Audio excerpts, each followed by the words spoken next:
नमस्कार, मैं दुष्टुर उपाध्याय। बिहार में एनडीए को प्रचंड बहुमत मिलने के बाद सरकार बनाने की प्रक्रिया तेज हो गई है। बिहार विधानसभा चुनाव के नतीजे आने के कुछ ही घंटे बाद नीतीश कुमार ने मुख्यमंत्री पद से इस्तीफा दे दिया है।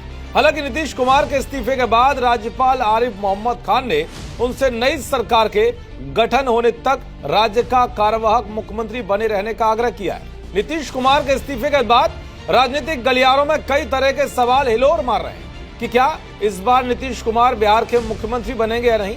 अगर नीतीश कुमार मुख्यमंत्री नहीं बनते तो क्या उनकी ही पार्टी से कोई मुख्यमंत्री बनेगा या फिर बीजेपी से ही कोई नेता सीएम होगा, और वो कौन से चेहरे हैं जो नीतीश कुमार के बाद सीएम फेस को लेकर लगातार चर्चाओं में है। साथ ही वो कौन सी शर्त होगी जिसके बाद बीजेपी का सीएम बनना तय होगा। इन सारे सवालों के जवाब आपको तथ्यों के साथ बताऊंगा।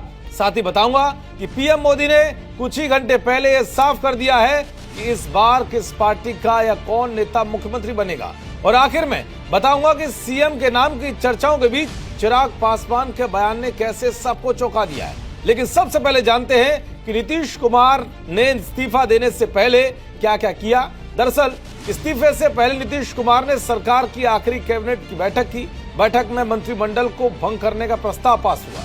कैबिनेट बैठक खत्म होने के बाद वो राजभवन पहुंचे और अपना इस्तीफा सौंपा। नीतीश कुमार के इस्तीफा देने के साथ ही औपचारिक तौर पर मौजूदा सरकार भंग हो गई।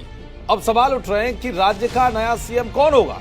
दरअसल सीएम को लेकर बीजेपी हाईकमान समेत उसके तमाम नेता इशारों में भले ही कई तरह की बात कर रहे हों, लेकिन आधिकारिक तौर पर अभी तक किसी ने कुछ नहीं कहा है। चुनाव नतीजों में बीजेपी सबसे बड़ी पार्टी बनकर उभरी है। ऐसे में दावा किया जा रहा है कि बीजेपी अपना भी सीएम बना सकती है।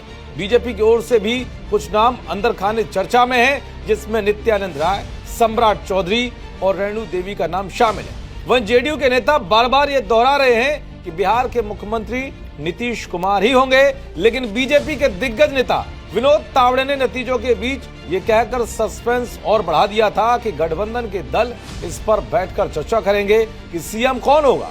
उधर विपक्ष भी लगातार दावा कर रहा है कि बीजेपी नीतीश कुमार को दोबारा मुख्यमंत्री नहीं बनाएगी। लेकिन नतीजों के बाद पीएम मोदी का एक बयान भी काफी चर्चाओं में है, जिसने साफ साफ संकेत दे दिए हैं कि बिहार का अगला मुख्यमंत्री कौन होगा। दरअसल पीएम मोदी ने सोशल मीडिया प्लेटफॉर्म एक्स पर एक पोस्ट में लिखा था कि सुशासन की जीत हुई, विकास की जीत हुई, जन कल्याण की भावना की जीत हुई।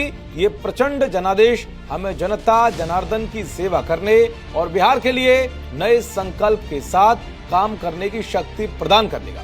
दरअसल नीतीश कुमार को सुशासन बाबू के नाम से जाना जाता है, यानी कि पीएम मोदी ने कहीं ना कहीं सुशासन के जरिए नीतीश कुमार को इस बड़ी जीत का श्रेय दिया है। ऐसे में बिहार में नीतीश कुमार के नेतृत्व में एक बार फिर सरकार बनने का रास्ता साफ माना जा रहा है। इसके अलावा चिराग पासवान ने भी कहा है कि हम लोगों ने मुख्यमंत्री नीतीश कुमार जी के नेतृत्व में चुनाव लड़ा। ऐसे में मेरी पार्टी का मत है कि नीतीश कुमार ही दोबारा मुख्यमंत्री हो। हालांकि एक स्थिति में बिहार में बीजेपी का मुख्यमंत्री बन सकता है, वो ये कि अगर खुद नीतीश कुमार इसके लिए राजी हो। नीतीश कुमार खुद से पहल करते हैं तो बीजेपी का सीएम बन सकता है। ऐसे में अब सब कुछ उनकी इच्छा और फैसले पर निर्भर करता है। यानी कि अभी तक जो संकेत मिले हैं उससे इतना तो साफ है कि बिहार में अगले मुख्यमंत्री पद की शपथ नीतीश कुमार ही लेंगे। कहा जा रहा है कि 20 नवंबर को नीतीश कुमार 10वीं बार सीएम पद की शपथ लेंगे। उनके साथ साथ 31 मंत्री भी शपथ ले सकते हैं। शपथ ग्रहण का कार्यक्रम राजधानी पटना के गांधी मैदान में होगा और इस कार्यक्रम में एनडीए शासित राज्यों के मुख्यमंत्री शामिल हो सकते हैं।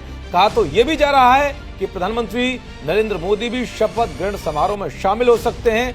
शपथ से पहले कुछ घंटों के भीतर बिहार में क्या क्या बदलाव होता है, ये देखने वाली बात होगी। देखते रहिए जी न्यूज़। नमस्कार।